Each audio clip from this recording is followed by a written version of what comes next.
Right, well, good evening, everyone, and welcome to this meeting of the Society of Antiquaries of Scotland. Welcome to our listeners on Zoom around the world. We have a little bit of business to go through first. May I ask the director to read the previous Society meeting minutes? The minutes of the Society of Antiquaries of Scotland, held at 6 p.m. in the Augustine United Church, George IV Bridge, Edinburgh, and on Zoom, on Thursday, 23rd February 2023. Ian Ralston, President of the Society, in the chair. The minutes of the previous Society of Antiquaries of Scotland lecture meeting were read, and with a slight change to reflect the joint lecture with the Scottish History Society, they were approved. The following communication was read. Auspicious Gold and Precious Stones, Rethinking Weapons in Bronze Age Shang China, 1250 to 1050 BCE, by Dr. Chin Kao, University of Durham, followed by a question and answer session. Thank you, Director. May I seek your approval in due course to sign these minutes? Yes, I notice a nod or two around the room. Thank you for that. May I ask the Director, please, to read any notices?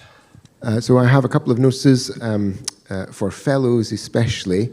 Thank you very much to those who have supported and or nominated applicants for upcoming fellowship election. We now have a total of 71 applicants who will be elected at the April event. So please do come along for that. It'll be very special.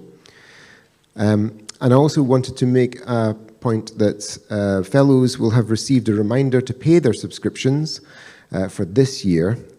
So do please do that as soon as you possibly can if you haven't already done so.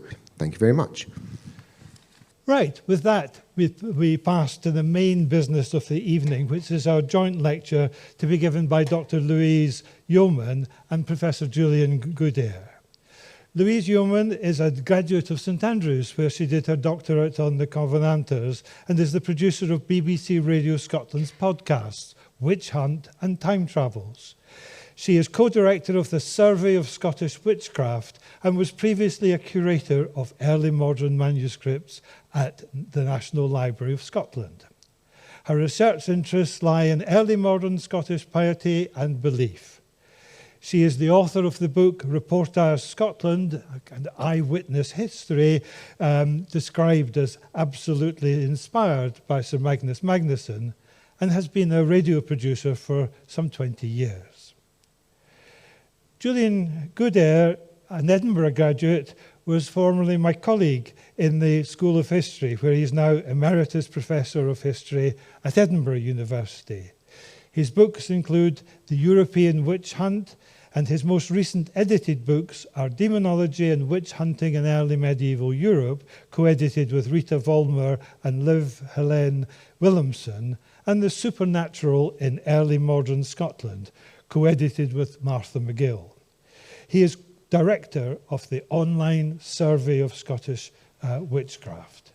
And so with that, I'd like to invite our speakers to address us. Thank you. Thank you. Well, thanks, Ian. Thanks to the Society for inviting us to speak to you, and thanks to all of you here in the room and online for coming to hear this talk, Scottish Necromancers and Elite Magic. And it's a great privilege to be invited to do this along with my longtime friend and colleague, Louise Yeoman. So Louise and I hope to entertain you as a double act, and I'll start with a short introductory section.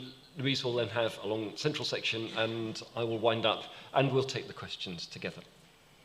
So, Scottish Necromancers and Elite Magic. We've already heard in the introductions a good deal about witchcraft, and my first slide is, in fact, the Scottish Witchcraft Act. Now, we're going to do our best not to talk about witches this evening.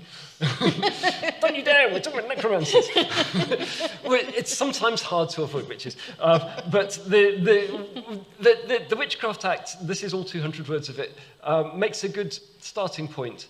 I actually really only want to draw your attention to 3 of the 200 words of it, that it criminalises witchcraft, sorcery, and necromancy. And witchcraft and sorcery, they are pretty much synonyms in the way that they're used, but necromancy is a bit different. And it's recognised as different at the time. And we started thinking about this, and how different is it from witchcraft and other things, and how different is it from other types of elite magic, because we are talking about elite magic, which witchcraft, by and large, is not. So, witchcraft, sorcery, and necromancy, but what about just necromancy? So let's see if we can define necromancy. And when I talk to people about this, when I talk to people about witchcraft, they already know what witchcraft is, and they tell me what witchcraft is. I don't have to ask them. But necromancy, they go, oh, what's that, Julian? And it's a word that gets used in different ways, but it's fairly clear that the way that we are using this in the period that we are covering, which is from about the late 14th century to about the early 18th century, so about 4 centuries, from about 1350 to 1750. That's the period when necromancy is of interest and importance to the elites. It is performing a ritual to summon a spirit or spirits, and it's probably a demon. Now, the etymology of the word necromancy comes from a word originally Greek, meaning divination by means of spirits of the dead. But, etymology does not define meaning. Meaning is usage in context. And when people talk about necromancy, this is what they mean. They're summoning spirits, probably demons. And they're using them for a variety of purposes, sometimes divination, but we'll come to that in due course. But it's summoning up demons. The logic of this arises from the medieval process of exorcism. And I don't have a slide about this, but I do want to try and explain that this is in its own way, a sort of logically coherent process. And it derives from passages in the New Testament where Jesus casts out demons, and he authorizes the disciples also to cast out demons in his name. And the medieval church developed processes for casting out demons based, sometimes loosely on these biblical passages. And so they have the idea that the power of the church can be used to command demons to depart from someone. And this can be very useful if people are having fits, possessed in some way. But if you use the power of the church or the power of Jesus to command demons to depart from someone, you've got the demon under your godly power. Right, demon? I've got you under my power. Before you go, can you just, tell me who's going to win the match on Saturday? Can you just use your power in ways that I will benefit from? So it's not a big step from commanding the demon to depart to commanding the demon to do something else and then depart. Once you've got it under your godly control. Now, the authorities always drew a line at that. They always said that that was not legitimate, but there is a certain logic to it, and that is what the necromancers use. And the necromantic texts, and we'll come on to those, about summoning demons and using rituals, they are drawing on the logic and indeed the vocabulary of exorcism, and they often say, I conjure and exorcise you, and so on. There is not much evidence for these texts in Scotland, but there is a lot of sort of circumstantial evidence, and we're interested in reports of necromantic practices. We're interested in discourse about necromancy. We're interested in how people in this period understood necromancy. So, whether or not the person actually summoned a spirit, and even whether the spirit actually came, we'll come on to that. This is a discussion of necromancy, and it is important, we would argue, for several. There's also what the people at the time would call natural magic. So necromancy is demonic magic or ceremonial magic, ritual magic, actually summoning spirits, but there's various other things that people will call magic. And this is the broader elite magic we'll come on to later. But it uses what they would call occult forces in nature. Occult means hidden, it's not necessarily sinister. And these are sort of special scientific forces using the scientific knowledge of the time based on Aristotle and the Aristotelian elements and so on. the magicians who use natural magic would say, well, we're not summoning demons, these aren't intelligences, you know, these are the special powers of numbers or times or whatever, and it's different from summoning demons. And, you know, astrology and alchemy will come on to that. But, you know, perhaps some of these people are summoning demons, perhaps some of their critics do say that they're summoning demons, but so there might be a fine line, and we need to look into this. Then there's a further set of contexts. Louise, I think, will be saying more about this. Folk magic. Now, the folk magicians are mostly not summoning spirits. Well, this is another question. Are these spirits demons? Because the common folk recognize a wider variety of spirits, and we might hear things about fairies. Witches, this is not usually about witchcraft, because the discourse about witches, it is demonic, and witches are supposed to make a pact with the devil. But the idea that develops fairly quickly in Scotland is that the witch is the servant of the devil is the master, and he appears to the witch when he chooses, and the witch doesn't actually summon the devil. Maybe in some cases there might be exceptions that we'll come on to. But that's this is the norm, that most witches are not necromancers because they're not summoning up the devil. But some people actually are folk magicians, not even all of them called witches. They're sometimes called charmers, wise wives, something like that. They're not all accused of witchcraft. Some of them might be working with spirits. Again, might hear more about that. But, you know, necromancy is in principle, it's a sort of learned elite practice. You might even need Latin to do it. But, you know, there's borderlines to necromancy, and other people do necromantic kind of things, so we need to keep our wits about us on this. Just a couple of slides about Renaissance natural magic, and to remind ourselves that, you know, that Scotland is an international cosmopolitan place. This is one of the top natural magicians in 16th century Renaissance Italy, Girolamo Cardano. And he visits Scotland in 1552, not long after he's published this big magical book. And, you know, he is a magical superstar, and the Scots know that. And he's invited to cure Archbishop Hamilton's asthma, and a whole lot of other noblemen get cured by him as well. There's a lot we know about his cure. It doesn't appear to be summoning spirits, but the Scots are talking about Cardano's visit for decades afterwards, and they are thinking of him in necromantic terms and thinking that he has put a devil into the Archbishop. So this is the kind of, you know, necromantic discourse that can arise from Renaissance natural magic. Now, I'm going to tell you a story of one of our big necromancers before I hand over to Louise, and this is Sir William Stewart.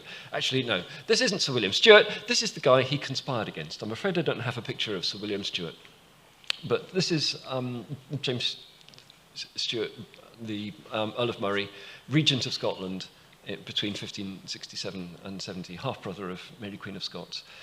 Mary was deposed in 1567. Murray became regent. Now, Sir William Stewart was originally one of Murray's friends, close associates, sidekicks, and we're told he had been brought up with Murray. He seems to be somewhat younger than Murray. Probably he was, as a child, he'd been a page in Murray's household. And in lineage terms, he's fairly minor. He's the son of a minor laird in Dumfriesshire whose father is still alive. So, you know, he's not a magnate at all. But he's a learned man. Murray gives him a knighthood. He's a learned man. We know a few things about him before he gets caught up in necromancy. He publishes an astronomical table of the moon, so he certainly knows a lot about astrology. And he translates a French Calvinist tract, so he's interested in that. And he also publishes a poem, which is the first ever known sonnet to have been written by a Scottish person. So the literary scholars have an interest in Sir William Stewart. But that's all before he gets involved in conspiring. But why he turned against Murray, we don't know. But he got involved with some other more important people, including Sir Archibald Napier of Merchiston. This is Merchiston Tower. Napier is a major-led, important guy, and there are various other people around in this conspiracy who haven't unraveled it all yet. But they do a lot of ritual magic. And Napier and Stewart together perform a ritual, and they use invocations in Italian, and they summon a spirit called Obirion, a lunar spirit, he's called. So a spirit of the moon, probably a demon. You could argue about this exactly, whether a lunar spirit is a demon. You may be interested in the name Obirion. Now, Shakespeare later called his Oberon king of the fairies, but that's just Shakespeare, and it's later. And Obirion is a traditional name for a spirit of various kinds. It's a German name originally. It's a variant of Alberich, but it's a name for a spirit like this. So, this is all pretty much straight down the line necromancy, and they want to predict the future in various ways. They want to work out if their conspiracy is going to succeed. Stewart does also one or two other things. He sends an entire team into Holyrood Park, probably a magical place, and again, Louise is going to say more about this later, but they do an elaborate ritual. Don't know exactly what they're doing, but they're certainly doing ritual sacrifices. They're sacrificing doves. And they have accomplices who may be young boys who are doing scrying for them. I'll come on to scrying later. So an elaborate ritual in Holyrood Park, and they're looking for treasure as well as divination.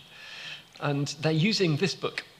And this is what the historians call a grimoire. It's a book of instructions how to summon spirits, including demons. And it's attributed to the German learned magician Cornelius Agrippa, but actually not by him, by some unknown person. But it's got various instructions. I'm not an expert, just in case you're wondering, in how to summon a demon. But well, I'll show you a couple of these diagrams anyway. These are the kind of things you have to draw. If a demon appears, it may well appear in a reflective surface. Not sure what reflective surface they used. If they had high-tech equipment, they might have had a crystal or something. A polished fingernail might do, a mirror. But this is how the demon would appear in your reflective surface. If you get a good spirit, it'll look like this. Anyone see any of these in your mirror? If you want a wicked spirit, it'll look like this. Anyway, Stewart came to a bad end, and Archibald Napier, I think, was very lucky to get off with a warning.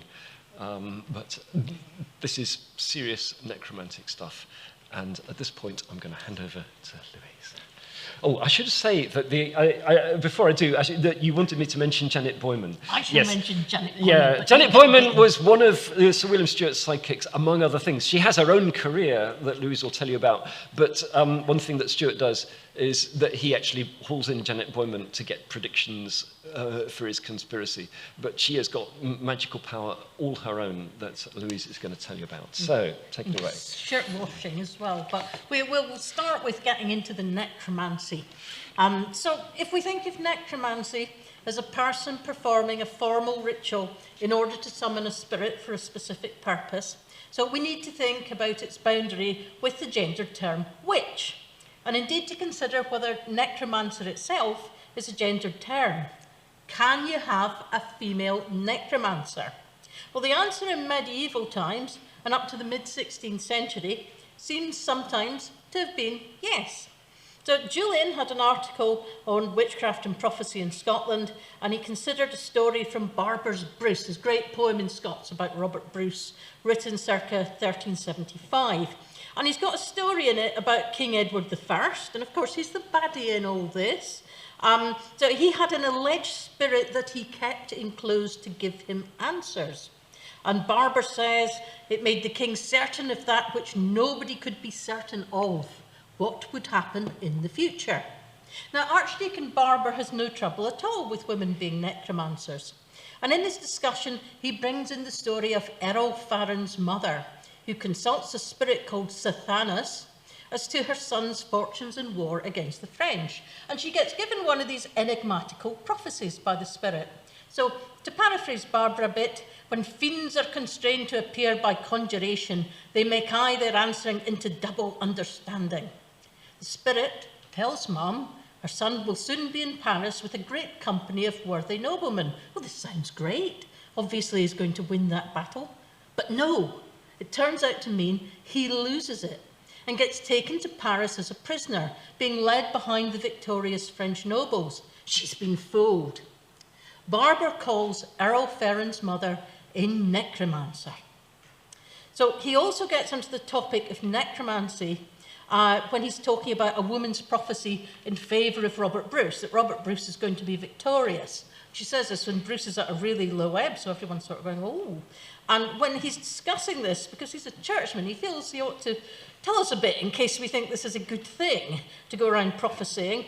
He mentions the witch of Endor, who you can see in that slide, as an example. Now, she's in the Bible, the Old Testament, and she raised the spirit of the dead prophet Samuel before King Saul, who also wants answers about battles and things.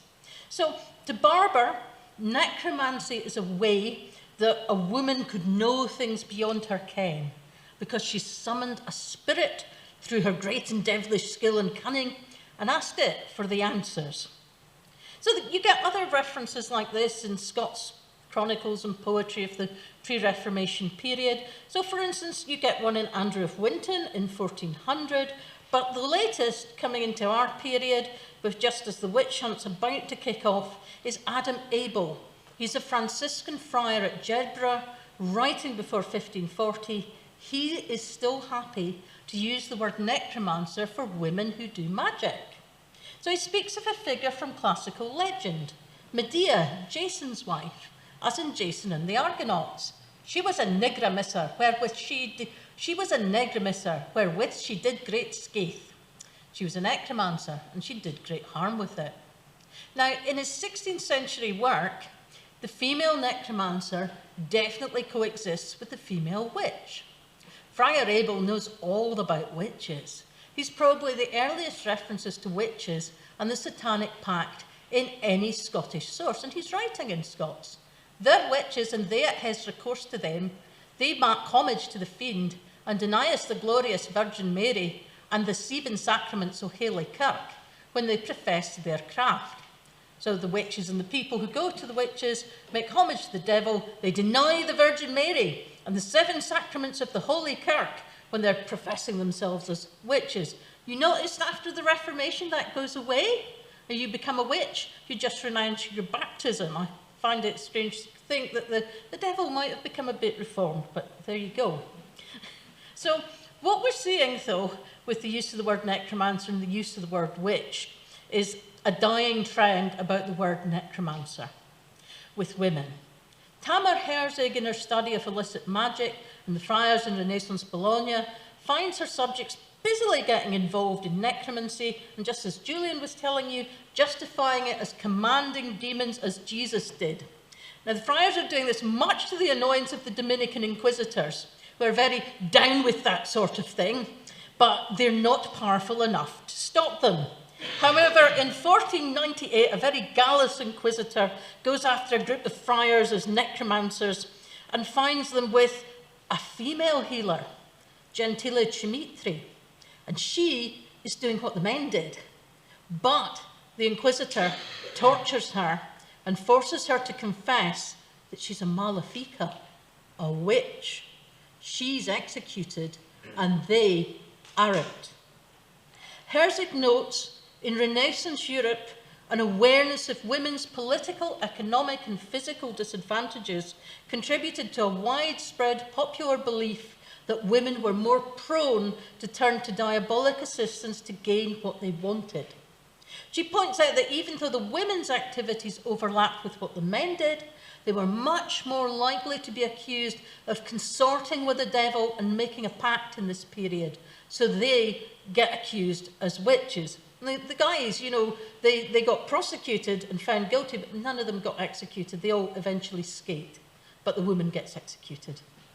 But this shift to using the term witch fits very well with what we see in Scotland. Increasingly, women capable of the kind of magic that might get associated with male necromancers were called witches.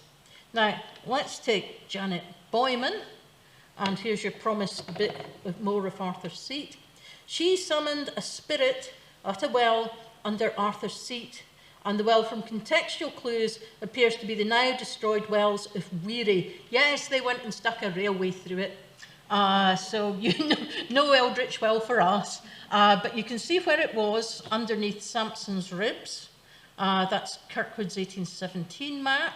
And then if we pop on to today, to the satellite, you sort of see roughly the university halls of residence. If you came in by the Commonwealth Pool entrance, going towards Duddingston Loch, and I've put a wee yellow blob there for you, that's roughly where it would have been before our Industrial Revolution got it.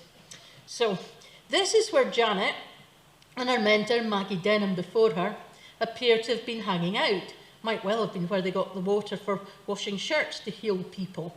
But what interests us particularly in this is the story of how she witnessed a spirit being summoned there by Maggie, and then went on to summon spirits there herself. And the spirits would answer to her whether her clients would live or die. So the spirit was described as a fairy who came in the shape of a man, but who was wasted behind like a cabbage stalk, like a dead person who'd become a bit skeletonized. Now, 18 years later, in 1590, we get on to the famous North Berwick witch hunt with James VI's reign.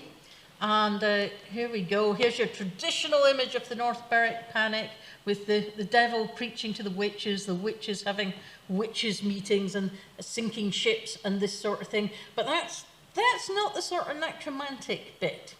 So Agnes Sampson confesses to doing something very similar to Janet Boyman, the spirit summoning, in an act which, under pressure from her interrogators, is being demonized.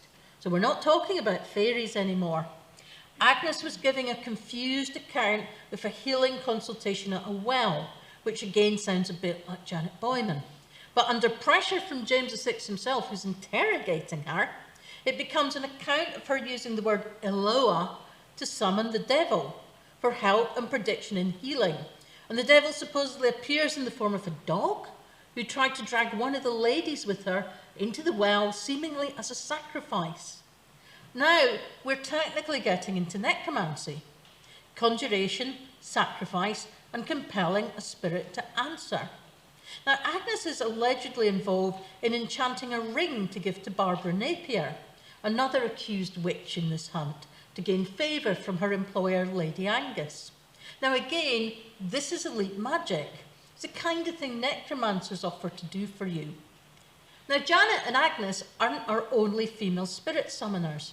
There was fallout from the North Berwick trials for more than 20 years afterwards. A related trial in 1614 has key evidence from Catherine Carruthers, nicknamed Irish Jonnet, so she's probably a Gael, an accused witch executed in 1607.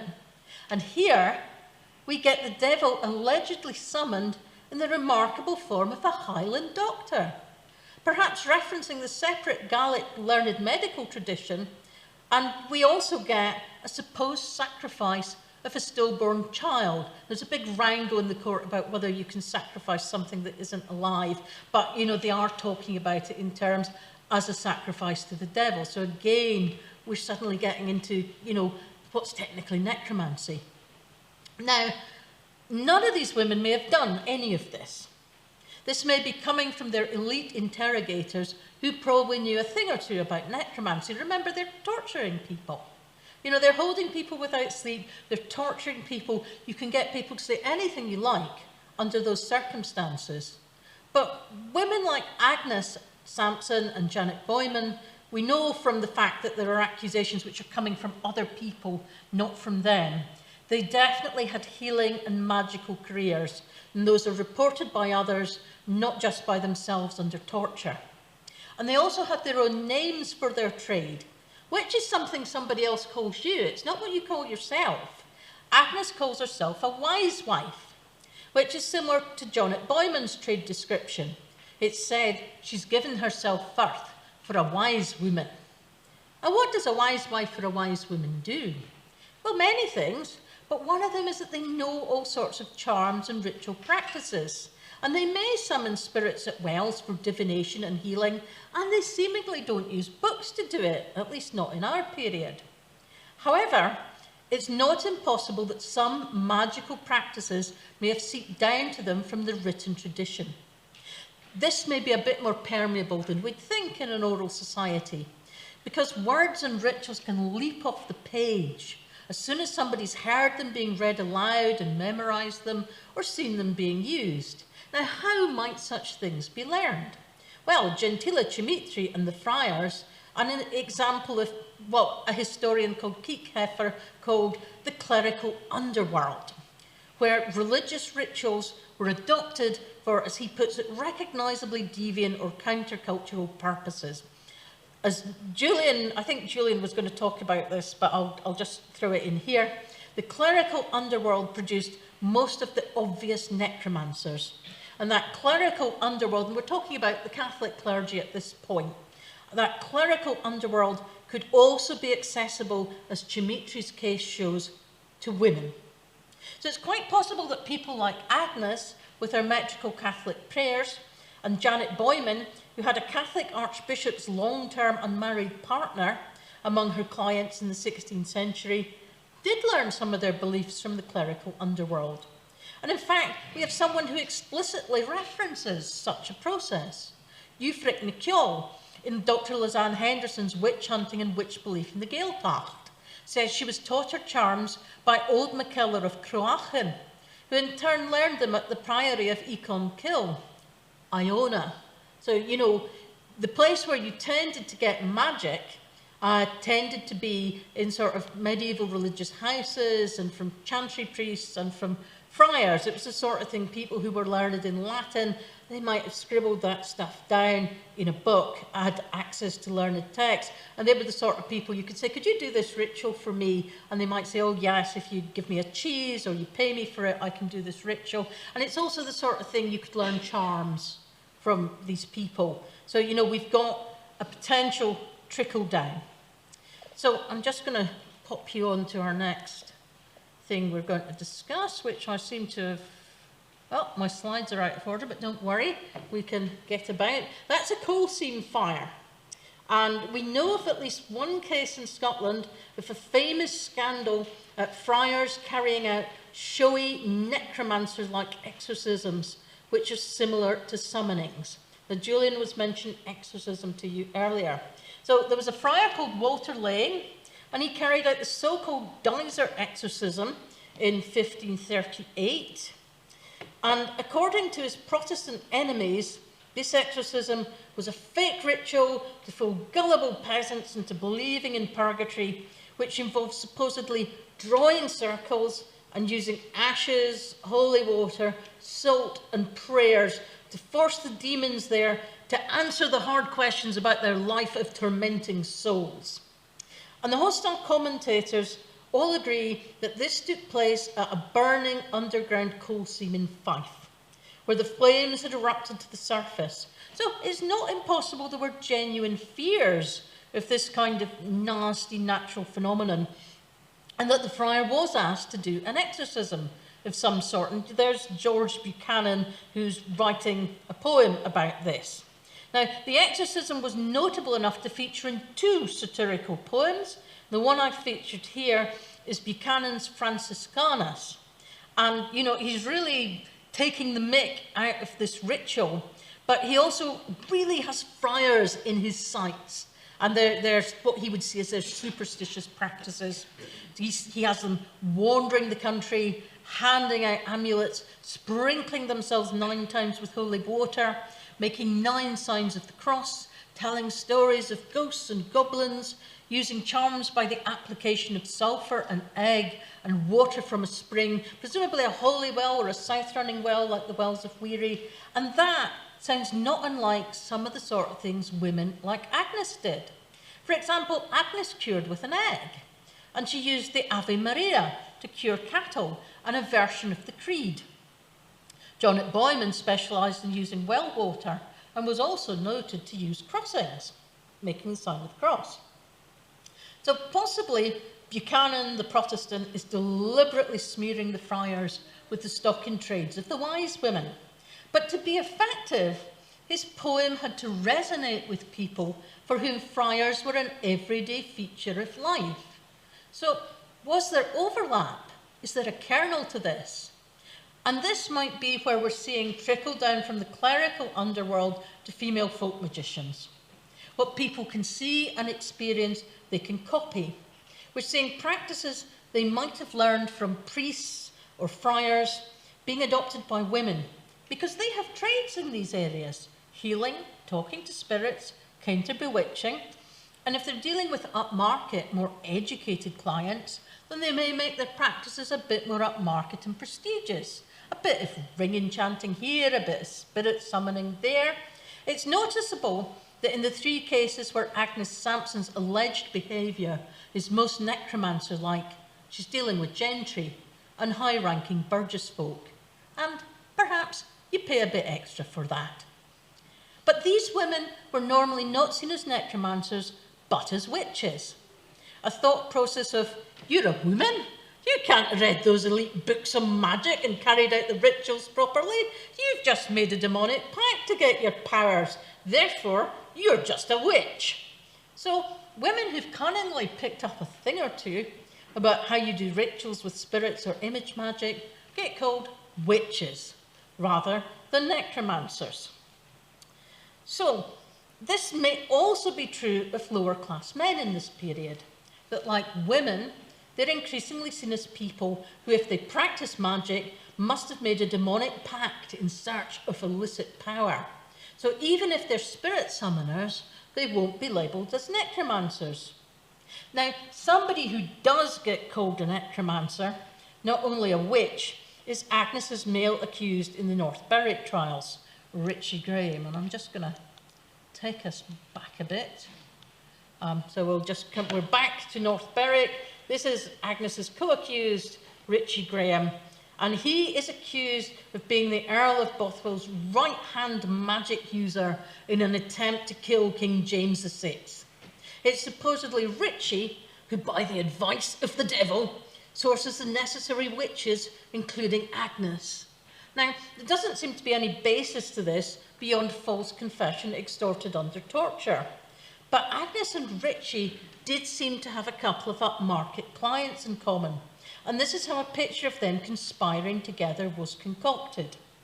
So like Agnes, Ritchie was a magical practitioner, but while she could only muster a few ladies and an earl's wife at the top of her clientele, Graham had clients like the Earl of Bothwell and a certain Chancellor of Scotland. He was also apparently used as a high-level go-between and mediator in plots concerning the chancellorship. So he really is a cut above Agnes socially, functioning at the level of someone from the elite. But at first glance, his main powers don't sound that much more exciting than Agnes's. I mean, a defender of Bothwell says that the Earl used Ritchie Graham's help, as many others had done, for his ability to renew the mind of melancholic persons. He cheers you up, helps you if you're depressed, and besides using his skill in the healing of sores and wounds. Now, like Agnes, Ritchie could allegedly summon spirits and get answers. Sir James Melville, one of his interrogators, says that he had in familiar spirit that shew him sindry things. And the official accusation against Bothwell said that he'd asked Ritchie to get answers from his devilish spirit about a political prophecy Bothwell got from a foreign magician, namely that the king would go on to kill him. This is meant to be the motive, that Bothwell's trying to get the revenge in first and bump off James. So, like Agnes, Ritchie Graham's spirit summoning got demonised. He was accused of having raised the devil at the Laird of Auchinleck's dwelling place and in Sir Lewis Bellandine, the Justice Clerk's yard. And like Janet, he's got connections with the fairies. Sir James Melville again. This Ritchie alleged that it is certain of the fairy folks and that spirits may take a form and be seen but not felt. And there's another fairy connection. Interesting because it's just pre-North Berwick by a couple of months, and here's the area on Pont Map 21, Lower Glenalmond, Strathern. In mid-May 1590, Ritchie Graham seems to have been mentioned in the confessions of an accused witch, Isabel Watson, as supposedly meeting with the fairies in South Perthshire, in an area where you could expect to find Grahams as part of the landed elite. You can see Mackany and Tullybarden and Kincardine Castle, where you would expect to find Grahams, the Earl of Montrose. So it's a very Graham area. So there was no clear statement that Graham was using a magical book or books. Yet he's called a necromancer in several sources. So what actually made him different from Agnes, Isabel and Jonnet? There is, as we've noted, gender. There's maybe class, but could there be more? An anonymous clergyman who was a defender of Bothwell waxed indignant about Ritchie Graham's status. The man was but a pretended necromancer, but in effect a liar and a false abuser, ignorant of that art which men would attribute unto him. But what marks of a real necromancer did this author have in mind? And indeed, how could you tell if your necromancer was ignorant? You couldn't exactly go and look up which necromancer, you know. So Bothwell was accused of using Ritchie Graham, getting Ritchie to raise the spirit by his devilish incantations, prayer and invocations near a shepherd's house. But there's a curious detail. It was be the making of a triangle rite. Now, the triangle's been commented on before in this case by Dr. P.G. Maxwell Stewart, who notes its similarity to 20th century modern ceremonial magic. But the three-letter word after triangle has gone untranscribed till now. Not just a triangle, but a triangle rite, R-I-T. Now, this is something I've not seen from Scottish folk magicians. And if Graham actually knew about that, it could tie him to the elite magical tradition and to grimoires like the ones Julian's been speaking about. Kiekhaefer's Munich Handbook, for example, Julian mentioned to me, has a triangle within a circle as part of a rite for summoning a flying throne. More relevantly, the making of triangles to summon spirits and stop them lying to you when you question them is also mentioned in that fourth book of Agrippa, which we've already seen, which was published in 1565, and you don't even need Latin. This using a triangle to stop a spirit lying is even mentioned in English in the 1584 edition of Reginald Scott's Discovery of Witchcraft. And this is the spirit shacks he's talking about. He is a liar, except to be brought into a triangle.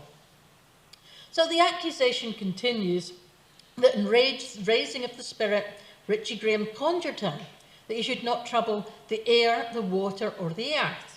And again, as Julian was telling you, this links to exorcism. It was a common part of contemporary Catholic exorcisms that air, earth, water, and fire were all to be conjured, that they might not retain an evil spirit, but drive it down into hell. And you even get contemporary mentions of shapes and symbols being used. So exorcism rituals, which again could be coming from that clerical underworld, need to be borne in mind as potential sources for descriptions of working with spirits. But Graham was tortured and coerced into giving false evidence. So what exactly can we draw from this? When people give confessions which are not simple demonology, ticking the obvious boxes of what their interrogators want to hear, sometimes the unusual details come from them. So perhaps Ritchie Graham did know what a triangle rite was, and that may have helped put him in a different category. That he was reckoned to know learned magic, and he might well have read about this, and he might belong to a class where it could be accepted that this might have come from a Latin book and not straight from the devil's mouth. It's been pointed out before by P.G. Maxwell Stewart that Ritchie Graham had connections to other high-up people who we know were interested in magic, including William Shaw, the King's Master of Works. Shaw apparently lobbied on Graham's behalf when he was in prison.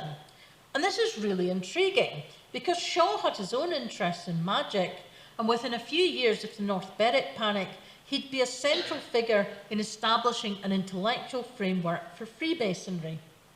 Ritchie Graham also had connections to the former Chancellor of Scotland, the Earl of Arran. He claimed at his execution that Arran was an enchanter, and Bothwell claimed to have met Ritchie at Arran's house, showing off what he claimed to be an enchanted stick in his presence. And I can't hear this without thinking of Baldric and Blackadder and go, I have an enchanted stick, or probably in his case, an enchanted turnip, my lord, you know? I don't find it that impressive, and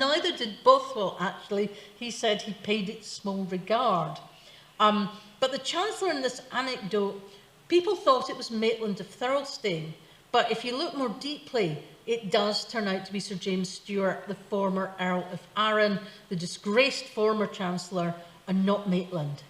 And this is important because he and his wife, Elizabeth Stewart, were repeatedly accused of consulting magic users. And if Ritchie Graham was to be used as an intermediary between them and Bothwell for a power grab from the current Chancellor, Maitland, he must have held some standing with the Arrans. He must have been an important guy. But by the time we get to this point where the king is really convinced he's been conspiring against him, his high-level clients are just not politically able or willing to save poor Ritchie. And not far round the corner from us, he meets his end. That's our current Market Cross, but it's not that far from where the Market Cross was in the late 16th century. After confessing everything he was asked to and being given a promise of safety if he confessed, Ritchie Graham was burned at the Market Cross of Edinburgh on the 29th of February 1592. So far we've spoken about 16th and very early 17th century cases, but there's one case from the 17th century which is the closest approach to a Scottish female necromancer in this period that we can find. The case of Margaret Dougal, and I'm just going to skip on, in Irvine, May, in 1682. And that case was recently edited by Dr. Kieran Jones. And Margaret was raising the devil to seek answers from him about thefts of linen in the household. She's a serving girl. She doesn't want blamed if the sheets are going missing. And so she assembles all the things she needs for her ritual. She's getting the freshly pulled black tail feathers from a rooster as a sacrifice. And she's using them in a ritual with a sieve. And when I say a sieve, like a big garden sieve, not your little kitchen sieve. And she's got a dish of water for scrying in.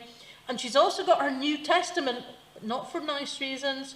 It's for reading bits of the Bible from the Book of Revelation backwards to raise Satan. This is not what you're meant to use your new literacy for, Margaret, but hey.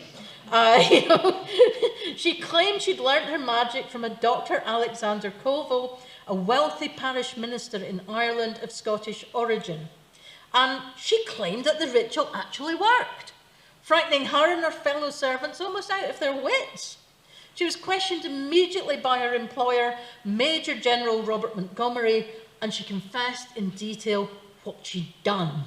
And, you know, she actually did think the devil had been coming up. So this is real necromancy. This is real spirit summoning that she's being accused of and confessing to.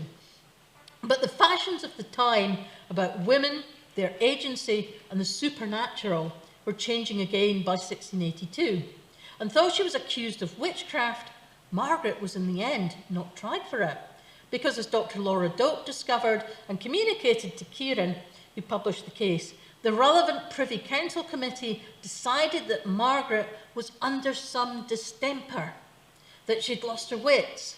They decided that when she appeared before them on 21st March 1682. So she wasn't tried as a witch. On the threshold of the Enlightenment, women were entering a world in which magical power on their part and power in piety was being scoffed at in some circles as enthusiasm and mental illness. On the plus side, if you were a woman, you were much less likely to get tortured or executed for treason or witchcraft. But on the downside, women were losing their reputation for supernatural power and agency, the kind of things that could make women into accused witches, but could also give them prestige as saints, prayer warriors, organisers of religious dissidents, and even prophets. There were now neither necromancers, nor witches, nor saints, nor martyrs so much, but women were in danger when it came to the supernatural of being stereotyped as ignorant old wives or youngsters with cases of the vapours who needed to be ignored or cured by elite men, but definitely not taken seriously. So the fall of the idea of the female necromancer, so the rise of the witch, and later the greater availability of print and rise in female literacy, which allowed at least some women to obtain printed books on magic and to practice from them, also saw the rise in beliefs that women interested in this kind of thing probably weren't sane. And anyway, it was a frivolous thing and didn't work. So necromancy was almost by definition a male sport in early modern post-Reformation Scotland. You could be seen as a witch or a madwoman, but not a necromancer. Julian. The context of elite natural magic, various other things that might be necromancy, but are other learned things. So people are using what the scholars call amulet rolls. They carry these things on their person. And the best example I've been able to find is John Riven, 3rd Earl of Gowrie, the guy involved in the alleged Gowrie conspiracy. He probably wasn't really conspiring against the king when he was killed on the 5th of August 1600, but he really was carrying something like this. And this is a German one. It's like a grimoire. It's like one of these books of spells and instructions of how to summon demons, but it's in handy pocket form, literally. You fold it up very tight. It's much longer than this, but it sort of concertinas up and it goes into a bag, goes into your pocket, and he carried it with him at all times. Not all of them are for summoning demons. Most of them are for sort of magical power. Very much a male thing. It's elite men who carry these things. Treasure hunting is another thing that you'll find. Treasure is thought to be guarded by demons, sometimes fairies or ghosts, but it's spirits that will lead you to hidden treasure. And there's not a lot of treasure hunting that I can find in early modern Scotland, but this guy does draw up a contract to find hidden treasure.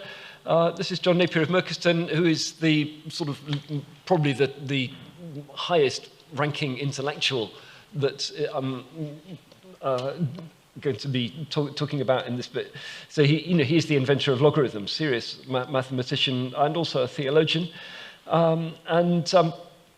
He drew up a contract to discover treasure at Fast Castle. We don't know whether he ever went there or whether he did discover treasure, but this is probably a magical practice that he had in mind. And one of the interesting things about him, you remember Sir William Stewart, remember Obirion. He was conspiring at Merchiston Tower with John Napier's dad, Sir Archibald Napier. And John himself will have been about 18 when Obirion was conjured. What he thought about it, I don't know. Astrology is another thing. Most astrology is not considered to be necromantic, but we've got at least one 16th century astrologer, James Bassendean, who Sir Robert Melville thinks is doing sort of wicked necromancy when he's making prophecies about Anglo-Scottish union. Alchemy, some alchemists considered to be summoning spirits. Most of the Scottish alchemists that we know of seem to have kept their noses pretty clean. But there is an English guy who turns up in 1569, John Prestall, who is alleged to be coining alchemical gold and silver. Probably he isn't really, but he may have been offered to the authorities to do it. But Prestall has certainly been called a necromancer and is involved in various dodgy things and had a number of narrow escapes in England from the noose. So, this is one of the things that's sort of circling around necromancy. After 1614, Rosicrucianism becomes a cool thing in Europe. There are various manifestos published in Germany that say that the world is going to change, and they demand a reformation of learning and everything, and alchemy and magic is all mixed up into it. There claims to be a Rosicrucian brotherhood, probably isn't really, but various people go around trying to be Rosicrucian or look for Rosicrucianism. And we found one or two Scottish people collecting Rosicrucian manuscripts and so on. I don't have a slide for that. Freemasonry, Louise has already mentioned William Shaw, the main sort of founder of intellectual Freemasonry.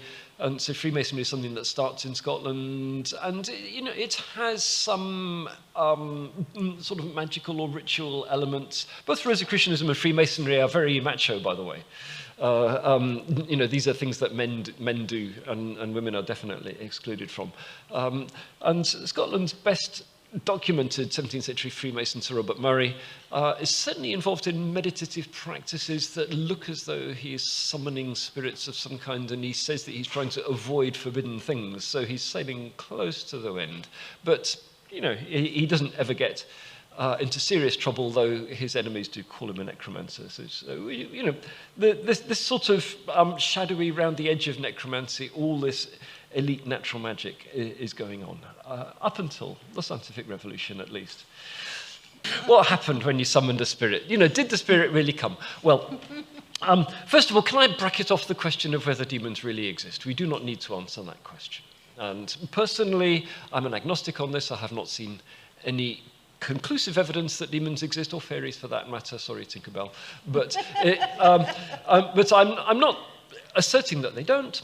And it's not a relevant question, because what we need to think about is the human experience. And these are people who believe in demons. These are people who believe in fairies. Today, we can find people who are having experiences of being abducted by aliens. You know, they will report that, you know, they were taken away from their homes and taken onto spaceships, experiments were done on them, etc. And, you know, the psychologists who interview them recognize that these are, you know, sincere experiences, and they are interpreting their anomalous experiences in terms of the culture with which they're familiar. Now, we do not find in the 16th century anybody who says, I got taken away onto a spaceship and had experiments done on me. But we find people like Isabel Watson that Louise talked about. Both Louise and I have written about this.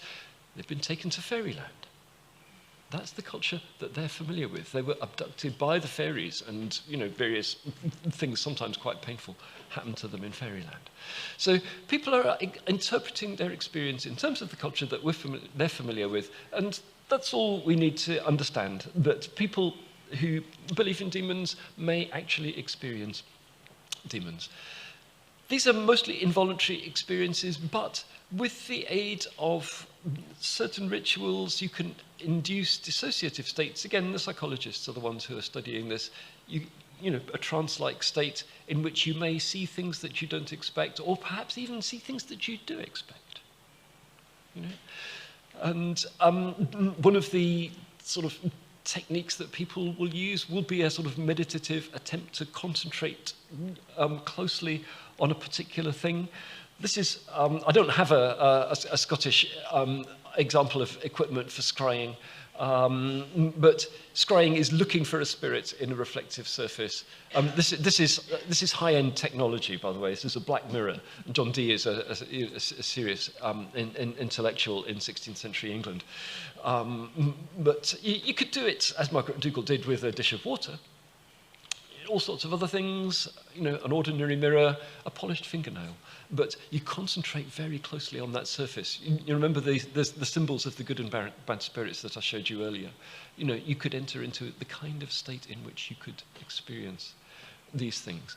Going round 3 times, as Margaret Dougal did, you know, you detach yourself from your normal state, and you become into a state where you may have a genuine experience.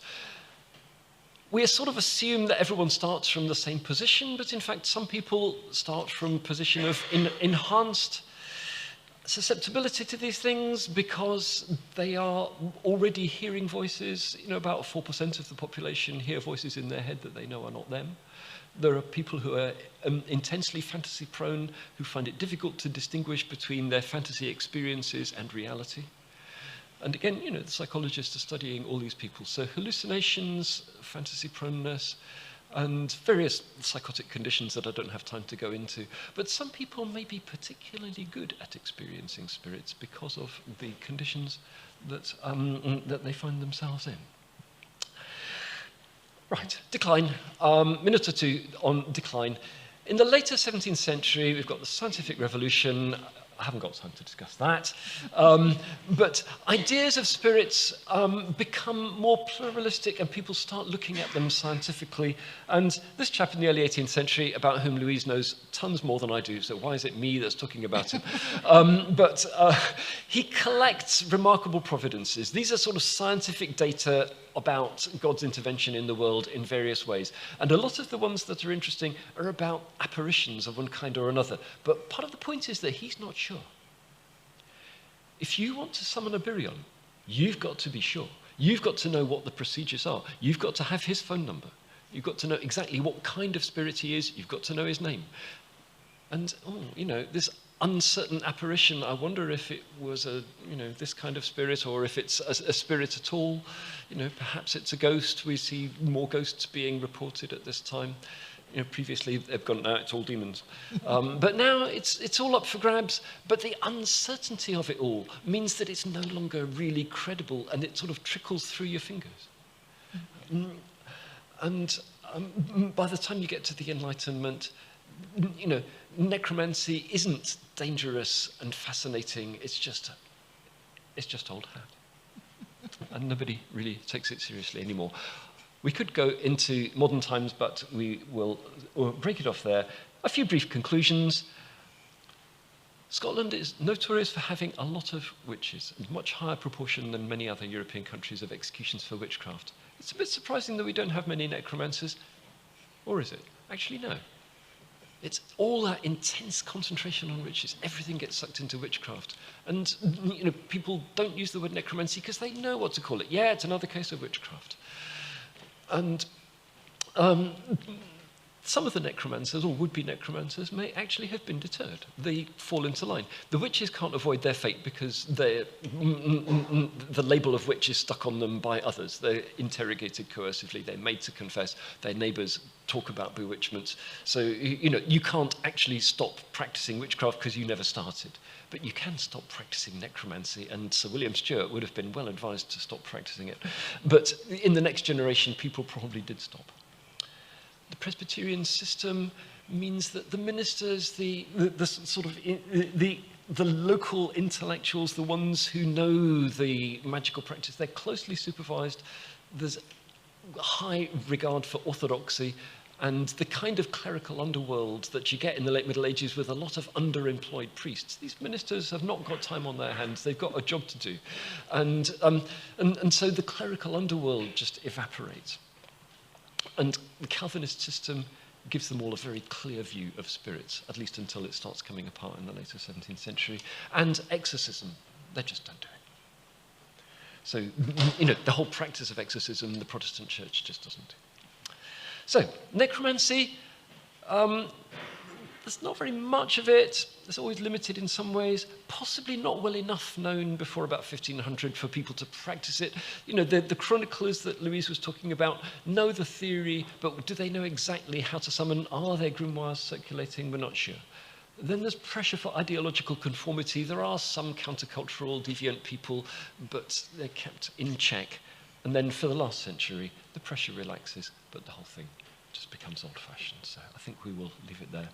And we would very much welcome your questions. Thank you. Well, thank you very much for that tour through Scottish necromancy. Thank you so much for the lecture. I'm really interested, what inspired you to study this field, and why have both of you made a career out of this? I'm just interested in what inspired you. Well, I just came into it by accident. I became interested in understanding sort of 16th and 17th century people and why they held the religion they did. And then one day I was working as a manuscripts curator at what's now National Records of Scotland, and one of the readers came in with, I think there's a witchcraft case which has been put out of place. And that was a case which I briefly mentioned, and this is the one where the devil was raised in the form of a Highland doctor. And I just became sucked into sort of, how did people believe this, and why, and what's going on? And it's just really that sort of quest to understand people. Yeah, I'm not sure I've got much to add, really. Yeah, it's something, I started off doing other things as well, but something catches your eye and you think, there's a problem here, and so, yeah, we're trying to solve a problem about people and, realizing how fascinating these people are. Sometimes it's just a word that catches your attention and you think, I've seen that word somewhere else, there's a pattern here. And one thing leads to another. And you start looking even beyond history. Louise is the pioneer in starting to look at what the psychologists are finding. So, we're both historians, but, we've tried to look at these other disciplines and realizing that it's not just history that can contribute to the understanding of these otherworldly experiences. And the question up in the gallery. Hi, thank you. Thank you for a really interesting talk, both of you. I'm curious about how much this featured in the lives of the everyday person. Was this something that was really embedded in life and culture at the time, or is it something that was very much on the sort of outskirts of society? It kind of depends. Necromancy, I think, is going to be quite unusual. But if you're talking about sort of more ordinary things like charms, I suspect that, again, before the Kirk becomes very good at breathing down people's neck in the smaller parishes, I suspect there's much more in the way of charms and fairy belief. And then you start to realise that that's not orthodox, and you stop doing it. So I think we might have had a society where more people were aware of charms and magical practices pre-Reformation and in the 16th century. And when I say magical practices, you can't really make a boundary between religion and magic. I mean, a lot of the things which in my period, because they're seen as superstitious and not orthodox, they'll come down on somebody as a witch, and part of them being a witch might be that they have used charms. And your charm will be things like St. Peter and St. Paul, or St. Barnabas and Our Lady Bricht, you know, and they come from popular Catholicism. And they're kind of being demonized, but you also have charms or things, you say the words, it has an effect. So there's not really a hard and fast boundary between religion and magic at the beginning of our period. And I think it maybe starts to solidify later. Do we call it hypnotism today? Not usually, but the famous study of fantasy proneness by Wilson and Barber also looked at hypnotism. And I must say that it may just be the limits of my knowledge. I'm not familiar with where hypnotism fits in the psychological studies, but it is one of those questions about dissociative or alternative states. The psychologists certainly don't go straight to hypnotism when they are explaining dissociative states, but it's in the literature somewhere, but that's where I have to go. Sorry, I'm not actually a psychologist. But good question, and if I'm spared, I'd like to look more into this, and that will be one of the things I'll look into. I understand that the male term for a witch is a warlock. Would people use that term at the time, or would men be tried with the term witch, or is there an alternative term? Both. Sometimes it's witch and sometimes it's warlock. And both are used. Yeah, so men can be called witches, frequently are. Thank you both for the talk. I'm not sure my timeline here, but I am curious with the learnedism of the necromancers. Is that at all associated with Hermetic magic? Yes, shall I take that one? Yes, yeah. So Hermetic magic is part of the elite learned magic, and we need someone like Girolamo Cardano to tell us about this.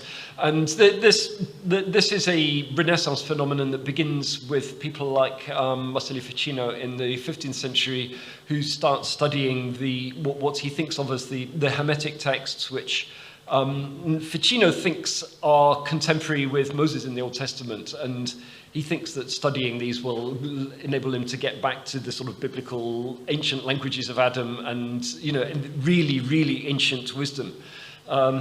People like Ficino were trying to develop a more sort of elevated magic that I think they would have said was more intellectually pure than the medieval necromancy. Now, there's a scholarly debate about medieval necromancy and Hermeticism, which I'm not familiar with. I think some of the medievalists go, actually, Ficino is not that different and he's still doing demonic stuff.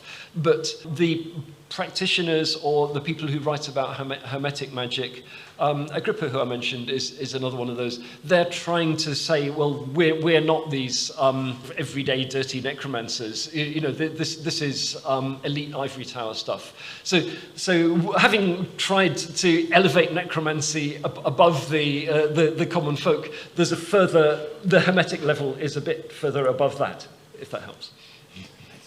I was just interested in the fact that you were touching on the kind of way that the necromancer term could be like gendered, and I was really appreciative of you discussing that females were also considered necromancers. But I was more wondering on like kind of a wider context in terms of like Europe.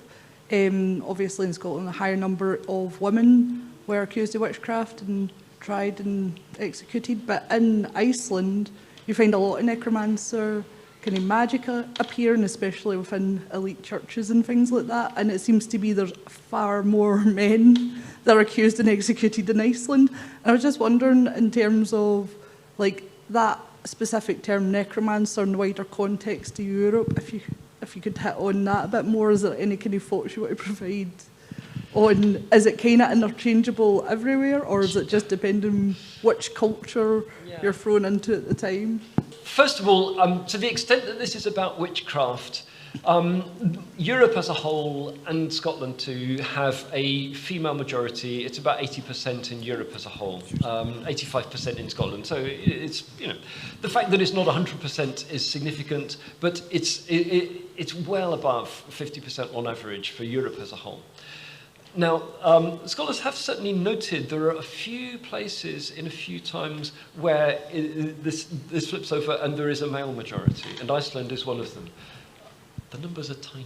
We're talking about 21 in Iceland, all right? You know, how long it would take the Scots to burn 21 witches, you know.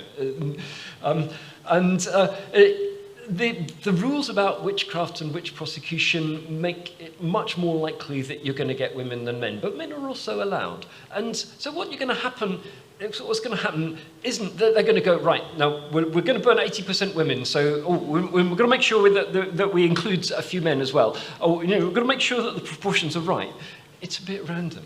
Of course, you know, in a process like that, from time to time, you're going to get a male majority popping up. Just as if you flip a coin, you're going to get times where it'll come up heads 5 times. The overall female majority is still a thing, and the male majorities all occur in places like Iceland where the numbers are very, very small. Iceland, in that respect, is the exception that proves the rule. However, there is also an interesting thing about Iceland, is that most of those men who got burnt were in fact magical practitioners, and so they weren't the kind of village witch who keeps the female numbers up. You know, they already had a reputation for something. All they had to do was to say, all right, that magic was actually bad magic, or you harmed someone as well as healing them. So, you know, it's a pattern that one finds. Some of these people, you know, if Ritchie Graham had gone to Iceland, he might have been, you know, and they might have gone, yeah, we recognise people like that. I don't know enough about Iceland to be able to say if those men were called necromancers, I'm afraid. So if they were, I would be interested to know. But my recollection from the limits that I know about it is that they were folk healers rather than educated people who knew Latin rituals, but that might just be the limits of my knowledge. Those interested in Stewart as a Lord Lion have suggested the charge of witchcraft against Stewart was trumped up to get rid of him and his opposition to Murray. What is your view? It may mean a bit of rewrite of the history of the lives of lions. I'm not sure how many people have actually read the ditty, but I'm going to be publishing it, I hope, next year in edition with Liefelen Willemsen and with the Scottish History Society. And it might be possible to argue that the charges were trumped up if you hadn't read that ditty. But the stuff in that ditty you couldn't make up. You know, if they were going to fit him up, they wouldn't have fitted him up in those ways. No, I think he did summon Obirion. Whether he should have been burnt for it is a question I'm going to step back from, but he certainly was engaged in necromantic stuff, in my view. So any accounts of dead bodies either possessed by demons or bones walking again? There's certainly revenant belief in Scotland, but it's not associated with necromancy. And there is actually belief, but it's interesting, it's witchcraft and not necromancy. One of the witch prickers, John Kincaid, is put on the spot for abusing the lieges, and he confesses. And he says one of the ways he can tell witches is by their smell. And he says it's because the devil goes and, I forget the word, is it inhabits? He puts on a corpse, basically. The devil animates a corpse, and that's how he has sex with the witch as part of the demonic pact. But it's not necromancy, it's the devil who's doing that, allegedly. I don't think he did. Yeah. If I could just add at this point, we have to remember that necromancy etymologically is associated with spirits of the dead. But just because it's got the necro bit, it doesn't necessarily mean that it's all about the dead. Most of the people we're studying are clear that what they're dealing with is people who are dealing with demons. But that necro is always there for people to latch onto, and you see people doing that sometimes at the time. But spirits of the dead, demons, you've got to keep your spirit taxonomy brushed up. Time's getting on, so I'd now like to invite Judith Langland-Scott to do a vote of thanks. Wow, I think we can all agree this has been a huge success tonight. What an amazing talk. Can we thank Jade Dent, she's a technical wizard. So she puts together all the online things. And can we thank all the attendees, obviously everyone that's come out tonight, and to Ian for chairing. Thank you, Ian. Our biggest thanks obviously go to Julian and Louise. I'm a huge fan. I am not ashamed to admit that. And that talk was just spectacular. My fingers are sore from taking notes. I don't know about everyone else. So I think if we could all put our hands together in appreciation. And thank you both very much. Thank you, and my thanks too to our speakers. That brings tonight's proceedings to a conclusion. So thank you for attending, and thank you to all our audience distributed around the world. The last thing I need to do is to announce the next lectures, which is a program with 2 early career fellows. That will be on April the 27th at 6 p.m. here. Dr. Julie Holder on displaying national antiquities in the mid-19th century, Scotland, England and Ireland, and Dr. Ralph St. Clair Wade on Old Scotch, the early work of David Bryce. So with that, we'll conclude matters, and we'll invite you to summon a glass of red wine at the back of the room. Thank you, everybody.